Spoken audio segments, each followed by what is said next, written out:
Toronto Maple Leafs have almost always had a pretty good goaltender, somebody that can back them up when they make bad defensive errors because their defense isn't always the best, but their goalie always is there for them.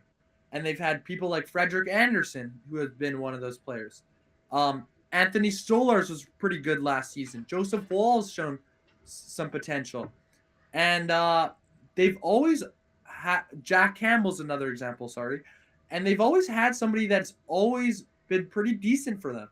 And I think just of these guys that have played over 16 games, I'm just going to give you the stats here. Joseph Woll has a 3.01 goals against average, and Dennis Hildeby with a 2.90. That is really, really not good. Um, Conceding 3 goals is not going to win too many games in the National Hockey League, as it is the toughest league, no question. And yeah, anything else you want to say, Ron? Yeah, and just looking forward past this year. I mean, obviously the Toronto fans are always gonna want things to happen this year, but looking forward at future draft prospects and UFAs. The UFAs for this expiring this year are Troy Stetcher, Bobby McMahon, and Scott Lawton. Um, and Cal Yarncroke.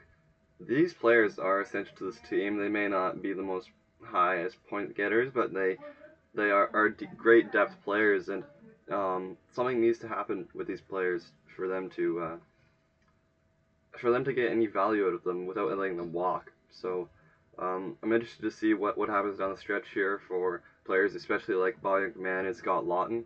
Obviously, Troy Stetcher's getting up there, and he's played a probably a third pairing defenseman role for quite a bit now. But yeah, Bobby McMahon and Scott Lawton are still quite effective players and can play big roles on good contending teams.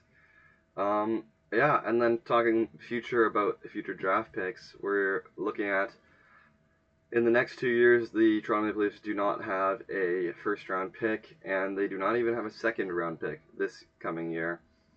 Just some concern in Toronto about what the future is going to be like. They have one rookie playing this year, Easton Cowan, who is doing not too bad based on what we've seen so far, but it will take some time adjusting. Obviously, slipped on the blue line and gave up that goal the other day, but um, that'll come with experience, and he's still a young kid, so he's still got plenty to grow. But yeah, just some concern with the future and what's going to happen with maybe some depth in Toronto too.